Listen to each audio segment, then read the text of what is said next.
guys, good morning, good morning. So ito po yung ating healthy talong na kung saan ay wala itong naka-spray na mga chemicals. At of course, wala rin itong synthetic fertilizer dahil ang ating lupa ay organic. At ang pinaka-maintenance natin guys ay itong organic full harvest root and leaf fertilizer at ito namang organic full harvest microbial inoculant ay siyang pinaka soil conditioner kung kaya naging organic yung soil natin sa pamamagitan ng mga good bacteria. So ito namang liquid na pinaka maintenance natin ay mayaman naman po ito sa calcium, boron at zinc.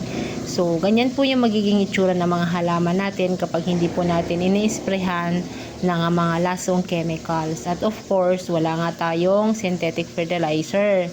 So, yung pong mga pag-i-spray ng lason ay hindi po natin yan matitigilan hanggat hindi po tayo nag-rehab ng soil. At of course, kailangan din natin bitawan ang pag-i-spray ng mga malalang chemicals upang sa ganun, yung mga bad insect ay hindi na po lalong tumatapang. Na kung saan ay lalo po kayong napapamahal at ang ending, mas marami pa po ang mortality kaysa sa mga good na dapat natin ibenta.